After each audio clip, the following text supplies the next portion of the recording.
We've been patient, but our patience is wearing thin, and your refusal has cost all of us. This is not about freedom or personal choice. If you break the rules, be prepared to pay.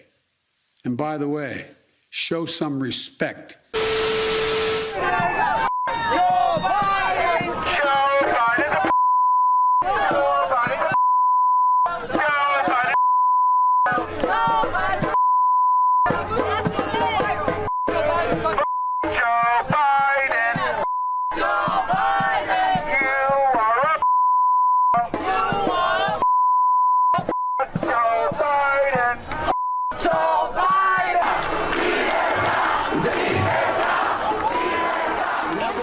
Protesters took to the streets of Manhattan as vaccine mandates went into effect. All healthcare workers in New York State must now be vaxxed or face termination. Thousands reportedly rushed to get a last-minute shot to beat the deadline. But 80,000 hospital and nursing home employees remain unvaccinated and now are in danger of getting fired. Nurse Teresa Malik has been placed on leave from her job at Erie County Medical Center in upstate New York. Why don't you want to get vaccinated against COVID? Because of my concerns for the long-term effects, which we don't know. She's relocating to Atlanta, where there is no vaccine mandate. Come Friday, thousands of New York City school employees also face the axe if they refuse to get vaxxed. For anyone who has not gotten a dose by Friday at 5 p.m., after all the encouragement, all the support, all the incentives, we're going to then assume you're not coming to work Monday morning.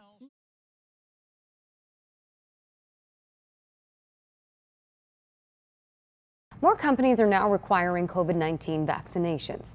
And with that comes employees who will refuse to get the shot. ABC 10 News reporter Mimi Okala gives us a look at whether workers who quit or get fired over the mandate can qualify for unemployment benefits. With Pfizer's COVID-19 vaccine getting full approval, more private employers are now adding company policies requiring their workers to be fully vaccinated by specific dates unless they have a cleared medical or religious exemption. When an employee refuses to get vaccinated in response to an employer mandate, what the employee is doing is violating a company rule. Some employees will choose to quit or get fired instead of getting a vaccine. But legal analyst Dan Eaton says violating a company rule could mean no unemployment insurance benefits for those individuals as they search for new jobs. And under those circumstances, the violation of a company rule, an employee generally is not entitled to unemployment if that's the reason for their dismissal. In California, there are several eligibility requirements when applying for unemployment benefits. The state's Employment Development Department, better known as EDD, says unemployment claims are determined on a case-by-case basis by looking at the facts specific to an individual claim. But benefits are generally available to those who lose work through no fault of their own.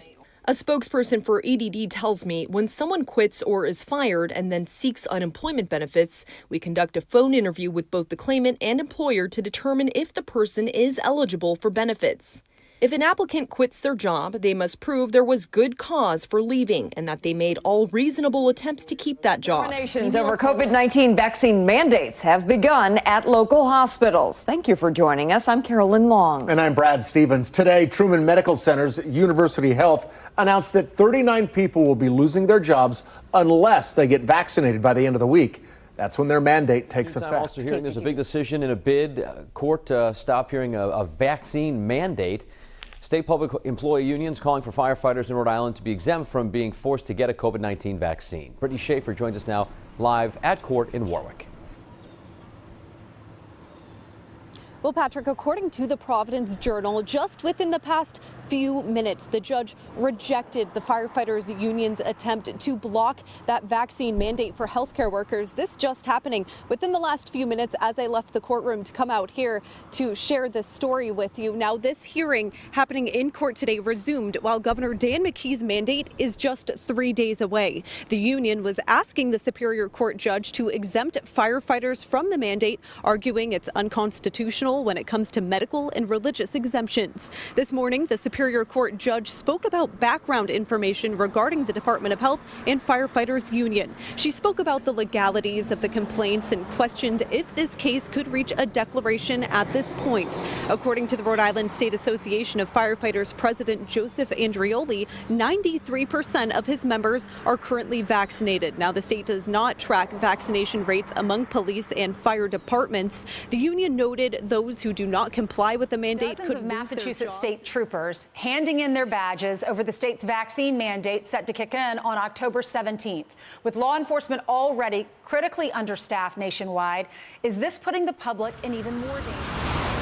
Sort of an operational nightmare, if you will. Airlines are waiting to see where they land in Biden's vaccine executive orders. Any mandate should come with reasonable alternative means of compliance. That's Captain Eric Ferguson speaking on the podcast for the American Airlines Pilots Union. And if that's an inconvenient weekly test, whatever it takes. The big question right now is whether Biden's plan will allow for unvaccinated pilots to get weekly tests instead. Then it becomes a question of, well, who's going to bear the cost of that? How will it be conducted? Robert Mann is a former airline executive. It's a complicated issue. American 2338, contact departure. The union says 70% of American pilots are vaccinated. No word from Southwest Airlines or its pilots about vaccination status, but Delta Airlines announced 82% of employees are vaccinated, and United reached 99% after making the shot mandatory. Key to NYC Pass will be a first-in-the-nation approach. It will require vaccination for workers and customers in indoor dining, in indoor fitness facilities, indoor entertainment facilities. This is going to be a requirement.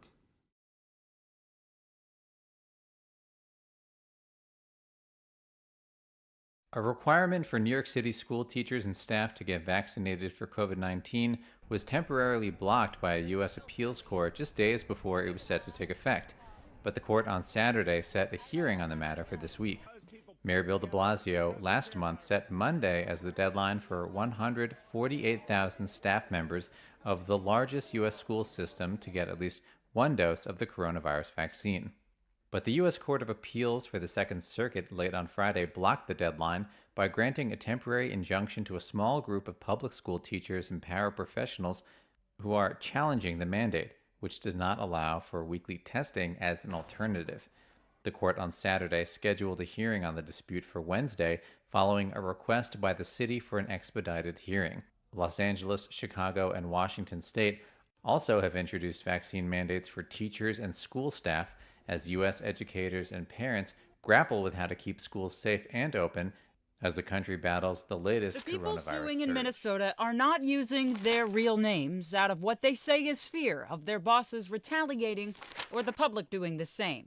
The folks they are suing are listed, about 20 healthcare systems and even the CDC. The workers claim they are being forced to get the COVID-19 vaccine or lose their jobs with no real alternative in between, and that violates their rights. Professor Tim Johnson is an expert in constitutional law. He read this lawsuit and all the others in recent months. Many courts across the United States, from Texas to North Carolina to Delaware to Ohio, have dismissed such lawsuits. And across the board, they have said, citing precedent as far back as 1905 from the United States Supreme Court, that private employers absolutely have the power to set the terms of employment. And those terms can, in fact, include telling employees that they need to be vaccinated. Before we get to the two exemptions, let's talk about why our highest court has held steadfast to this for so long. All the way back to prior to the founding, as we were fighting the American Revolution, the idea of the common good, when it comes to pandemics, that the common good almost always outweighs the individual need, even if we have sympathy for those who are arguing that their individual rights are more important. The common good on one side versus individual freedoms on the other. The scale over time has tipped to the common good.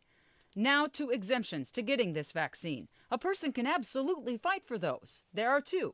In this case, one is you being able to prove getting the COVID-19 vaccine will harm your health. The other is a claim of religious freedom.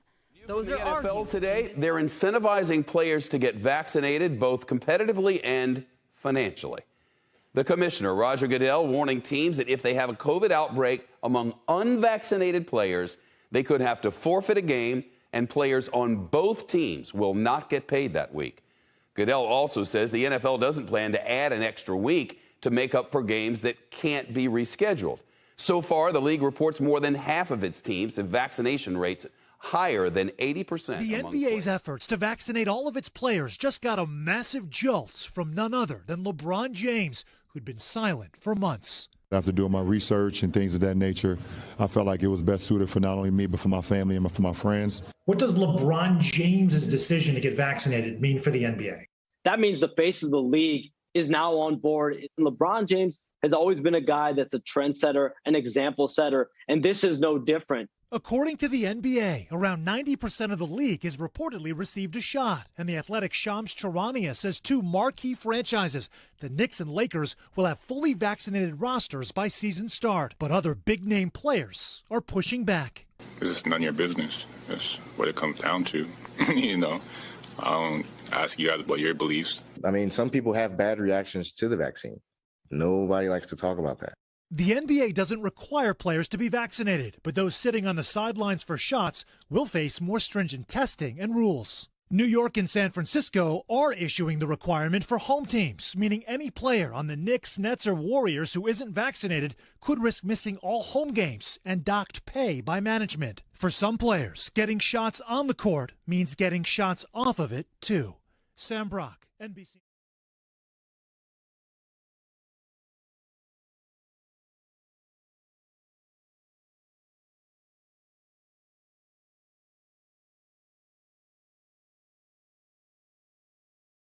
New York City's vaccine mandates may also sideline a major basketball star. Kyrie Irving of the Brooklyn Nets has been locked out of his home arena, the Barclays Center in Brooklyn, where you have to show proof you're vaccinated to get in. He appeared on Zoom at the team's media day Monday and refused to say whether he's vaccinated or not. I appreciate your questions, bro. Honestly, I like to keep that stuff private. Would love to just keep that private. Please just respect my privacy.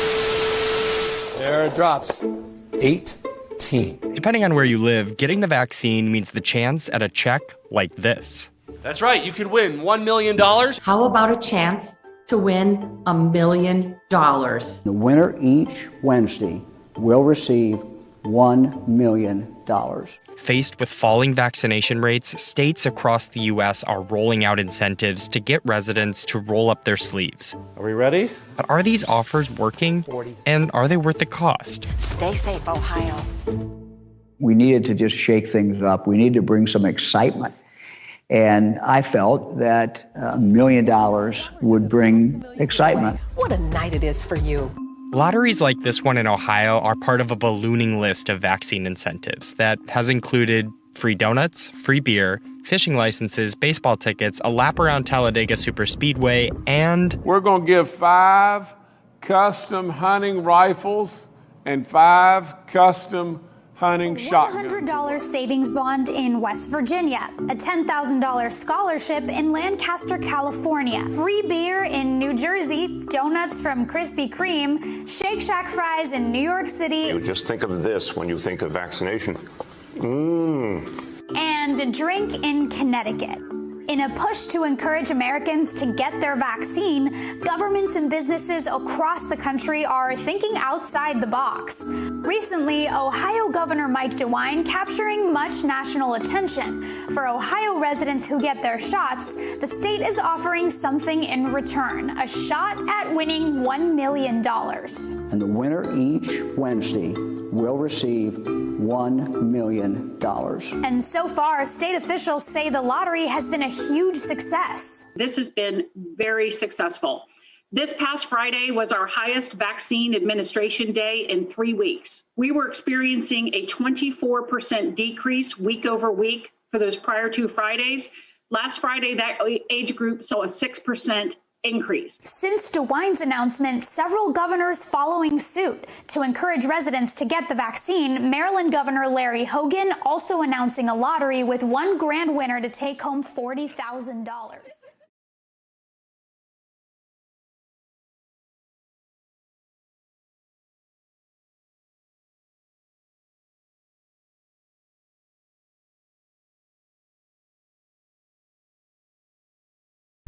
Well, if you didn't know, April 20th, or 420, is the unofficial holiday celebrating marijuana.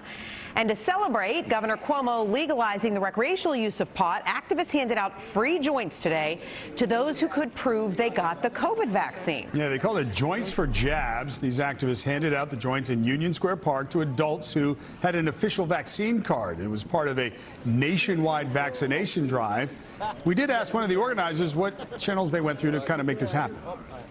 No, we have permission from the city, the mayor's office, the governor. We went through all the right control lines, and everybody said it was okay.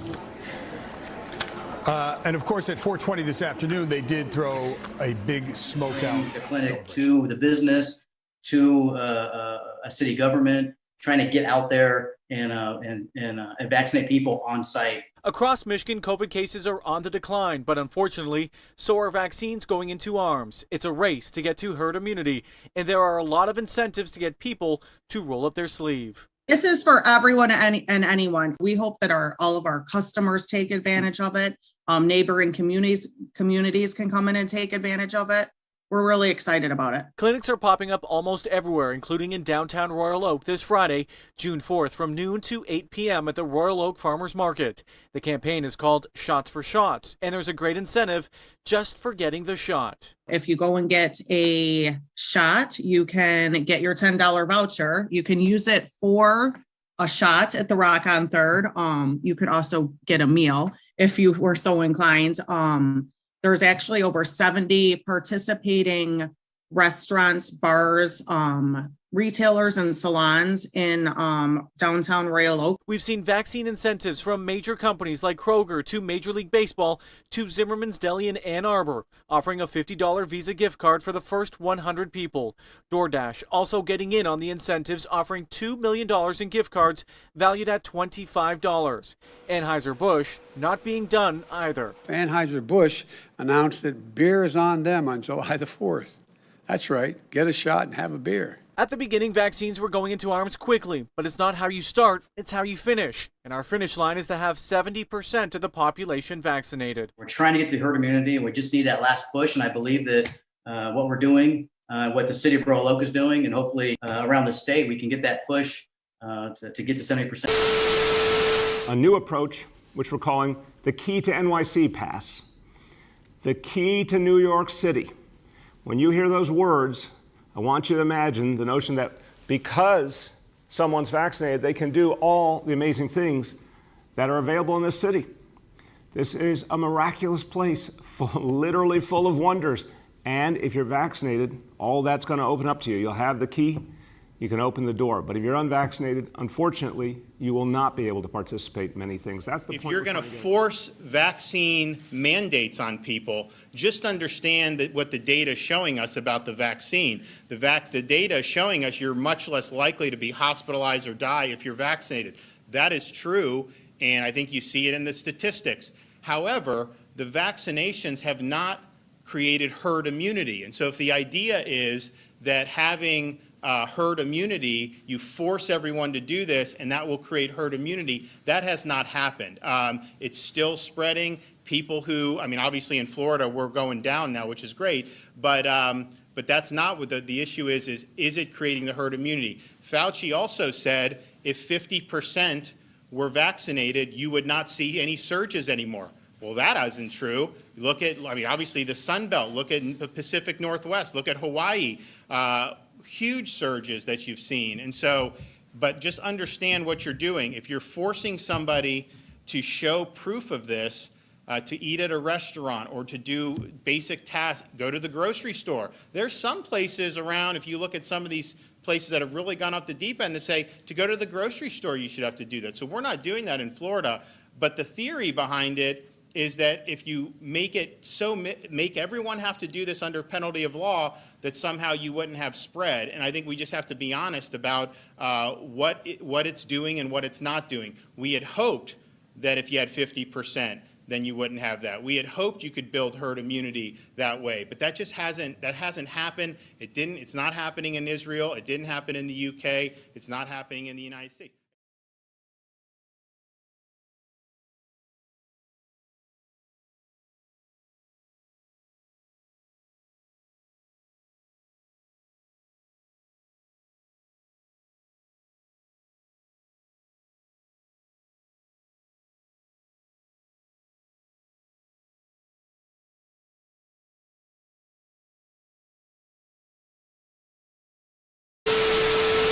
Today is a significant deadline. It reflects my priority to just stop this virus dead in its tracks. We are over it. We are done. We want to move on. And the only way we can do that is to ensure that everyone is vaccinated, but particularly individuals who are taking care of the people who are sick. My job number one in this state is to keep people safe. Clear, simple. There's no way to cloud that. There's no gray area. I need to keep people in this state safe.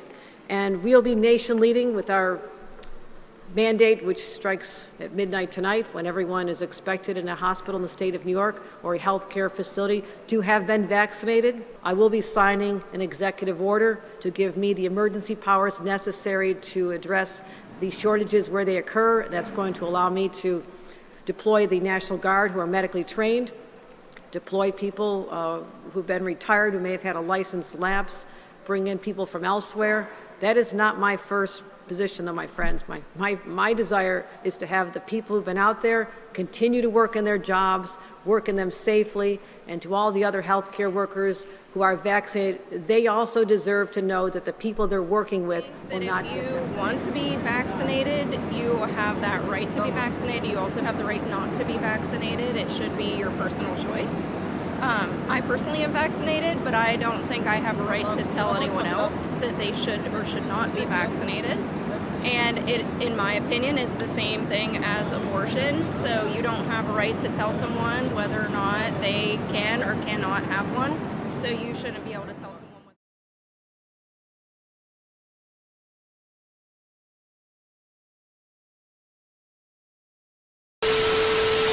BNN.